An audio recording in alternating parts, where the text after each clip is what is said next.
Waaw, waaw, waaw, waaw. Ijumaan ilaaluullee hedduu namatti tola. Nyaata yeroo hundumaa pirootinii, viitaaminootaa fi pirootinii adda addaa of keessaa qaban jechuudha. Haala kanaan qulqullina isaa eeggachuudhaan akkasitti yeroo ilaalanillee baay'ee kan namatti tolu. Nyaatanillee dhamdhamni isaa yookiin immoo xaameensa hedduu nama hawwatu jechuudha. Akkasitti yeroo hojjetatan jechuudha baay'ee tokko namatti tola. Ofiinillee ufumaafillee jechuudha mana keenya keessatti ofitti gammanna jechuudha. Yeroo biyya ormaatti waan akkasii hojjenne baay'ee ofitti gammanna dhugaa rabbii. Hundi keenyillee otoo ogummaa bareedaadha. Akkas kana fakkaata jechuudha. Namoonni biddeen hin jiru jettanii waa tokko ejjechuu duubatti hin deebi'ina. Biddeen rakkoon qabu Itoophiyaatti galee nyaachuu dandeenya guyyaa rabbiin nu gargaare. Daabbootiin illee nyaachuu dandeessu. Akkasumallee koobsiidhaan waanuma mana keessa jiruutiin nyaachuu hin dandeessu jechuudha. Ashamaa harka fuuni jaallatamtoota kabajamtoota maatii chaanaa dhaabbeeloof nagaa fi araarri jaalalli waaqayyoo golaaf mana jirtan isiniif baay'atu. Akkam jirtu fayyaa keessanii jirra. Akkasumas ijoollota obboloota amantaa biraa nagaan isiniif haa ta'u jirtu. Baga nagaan dhuftan gara chaanaal Abeeloof laayik gochuun, sheer gochuun, sabskiraayib gochuun gara maatii kiyyatti dabalama. Guyyaa har'aa egaa tiruu mana keenya keessatti akkaataa itti tiruu yookiin kabdaa kan jedhan jechuudha. Akka itti hojjennus argisiisa.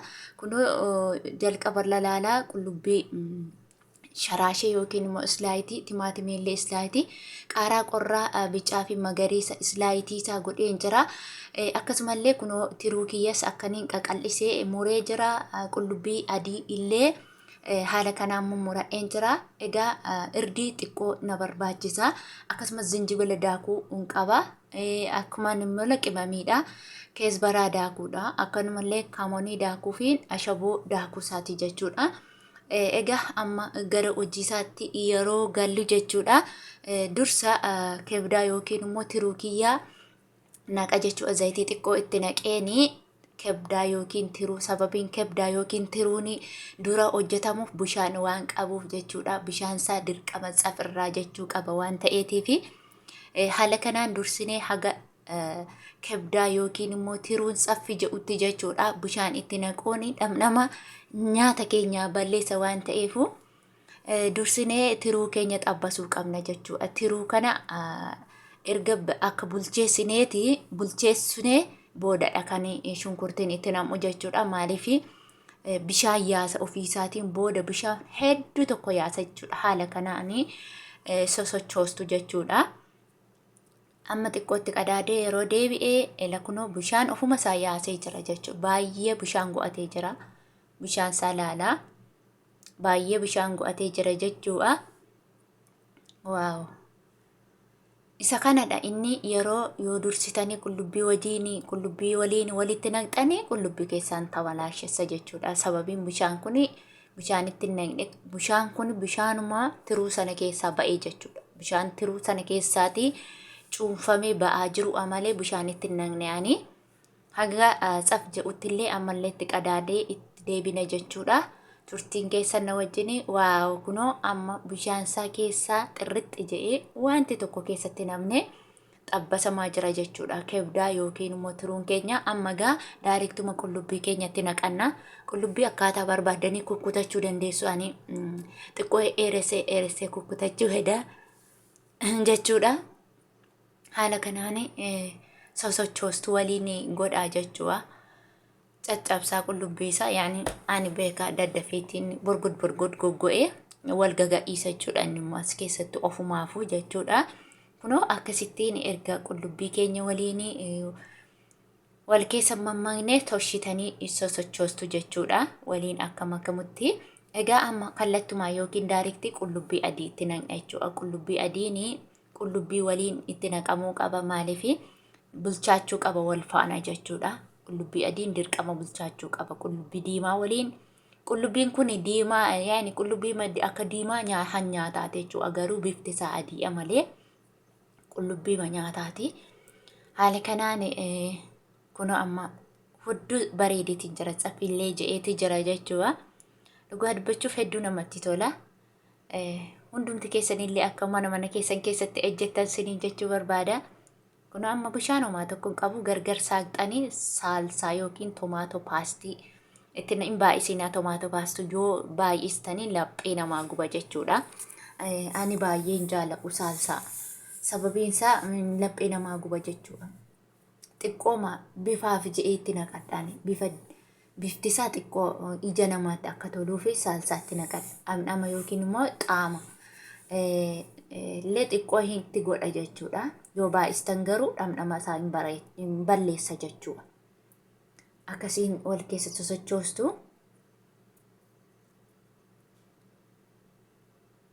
Haala kanaan erga waliin maktanii saalsaa yookiin immoo tomaatoo fi kibdaa kana waliin naqxanii jechuudha. Amma gara qimaqimii sila isin argisiise kallattumaan itti naqa jechuudha. Qimamii kiyya hundaa maqaa isaa isinitti himeetiin jira.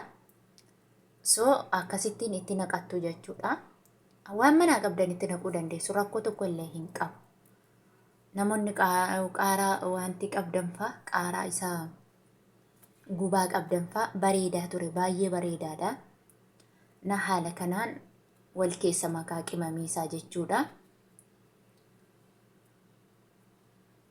Kunoo wal keessa makeen jira sirriitti jechuudha. Amma xiqqoo ishii timaatimii kiyya itti naqaa jechuudha. Timaatimiin bishaan qaba waan ta'eef timaatimii umarra itti naqa badaa hin bulcheessu.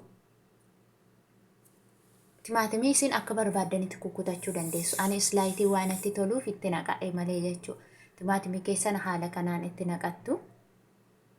Hedduu namatti tola jechuudha. Dhugaa dubbachuuf baay'ee tokko namatti tola. Yani nyaata hedduu qulqullina qabu. Amma daareektuma jechuudha. Filfil baareexii yookiin immoo qaaraa kun qorraadha. Dhamdhamaan qabu jechuudha.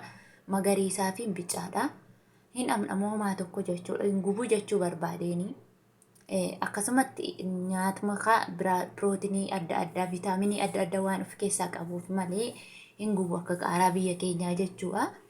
Akkasumattiin hojjetama.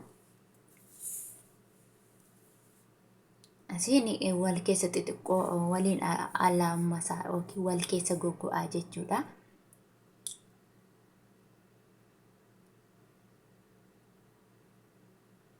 Amma xiqqoo ishee itti qadaadee walitti deebina. Uumasaa waliin daawwannaa. Waaw kunoo maashaallah irraa jedha. Hedduu bareedee miidhageetiin jira jechuudha. Ani ammaaf qobusii yookiin immoo biddeenan qabu waan ta'eef daabbootti nyaa'a. Haala kanaan qopheeffatanii mana keessan keessatti nyaachuu dandeessu. Viidiyoon kiyya yoo isinitti tole immoo martiin keessan laayik godhaa, sheeris naaf godhaa, sabskiraayibs naa godhaa. Galatoomaa turtii gaarii waan na faana taasistaniif. Karaa fagoona deemaa jira danqamee bakkeerran dhaabbaatu miilli koo dadhabee maafan garaa hira dhiiga kee wajjin wal makeera dhiigni koo deemsi koo deemsa qocaa miti yeroo yartuuttan tulluu yaabee ol ba'a.